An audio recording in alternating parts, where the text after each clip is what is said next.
سرایست تفتیشات ولایت مسکو روسیه روز 3 ایون سال 2024 از انجام تفتیش پیشکی و به دادگاه ارسال شدن پرونده 4 شهروند تاجیکستان خبر داد که بر اساس دو بند کودکس جنایتی روسیه قسم دوم ماده 213 و قسم دوم ماده 105 به افباشی گروهی و سوء قصد به کشتار یک هموطنشان در جریان یک مناقشه گروهی بین مهاجران تاجیک ایبدار میشوند.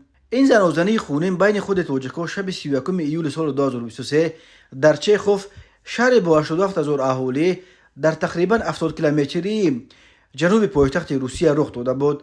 تفتیش پرونده دو متهم اساسی در این پرونده اکا و دادره که در آن مناقشه دو ساکن نویه فیض‌آباد دلیر یوسف و دلیر تغایف را کشته خود همان شب از طریق بلاروس به تاجیکستان فرار کردند. به صورت علاوه بررسی خواهد شد چون که آنها تا حال در جستجوی بین المللی قرار دارند و مقامات حفظ حقوق تاجیکستان در این یک سال درباره چی نتیجه دادن جستجوی این دو اکای دادر یگان خبر نشر نکردند. بنا به گزارش خدمات مطبوعات سرایست تفتیشات ولایت مسکو، در جریان تفتیشات معاین کرده شد که 29 ایول سال 2023 در یکی از مؤسسه‌های شهر چخوف بین دو گروه شهروندان تاجیکستان مناقشه رخ داد. بعدا شب 31 ایول سال 2023 هنگام حرکت در ماشین‌ها در کوچه زمسکایا یک گروه مهاجران تاجیک پیش روی گروه دیگر را گرفته است و بین آنها زنوزنی سر زد. در جریان زنوزنی متهمان به دو جبردیده‌ها زخم‌های کورد زدند که در نتیجه هر دو در جای حادثه جان دادند. دو متهم دیگر باز یک جبردیده دیگر را چند ضرب کورد زدند ولی او زنده ماند. در نتیجه این مناقشه در مجموع 8 نفر جراحت برداشتند. در جریان تفتیش همچنین معاین کرده شد که همه اشتراکچیان زنوزنی در چخوف در حدود روسیه غیر قانونی قرار داشتند.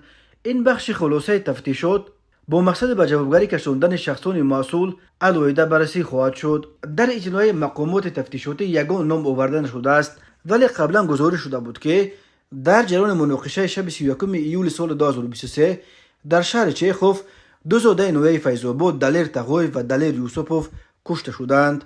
گفته می شد که دو گروه مهاجران تاجیک از یک طرف زادگان نویه فیض‌آباد و از طرف دیگر زادگان ولایت ختلان اول در یک قهوه‌خانه مناقشه کردند. بنا به فرضیه تفتیشات مناقشه از یک بهانه کاملا ناچیز سر زد. گویا یک زاده فیض‌آباد با یک زاده ولایت ختلان درست سلام نکرده است. به بحث آنها دیگران همراه شدند و در نهایت دو طرف به افاقه آمدن نتوانسته بحث خود را به کوچه کوچاندند.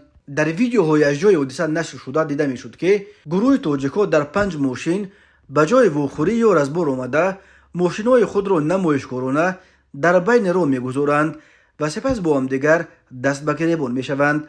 زنوزنی خیلی زود به کورچپی پیچید و در نتیجه یکی از آن دو برادر کورد را از جیبش برآورده دو زاده نویه فیض‌آباد دلیر یوسپوف ساکن 31 ساله دهه مومن آباد و همنام یو دلیر تغایف ساکن 28 ساله دهه فتح آباد را چند کورد زده در نتیجه هر دو در جای حادثه جان دادند.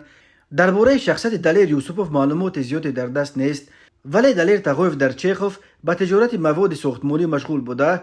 به خاطر این همراه برادرش ماشین تمغه لاد سماره خریده بود. جسد دلیر تغایف و همنامش دلیر یوسپوف را آن شب نحس در نزد همین ماشین پیدا کردند. همگی چند پیش از این حادثه یک برادر دلیر تغایف در تاجیکستان از بیماری جان داده بود و او از این مصیبت به سر عائله‌شان اومده خیلی غمگین و ماتم زده بود. بخبر از این که خبر مرگ او پدر و مادر غمزده‌اش را باز هم غرق ماتم میکند.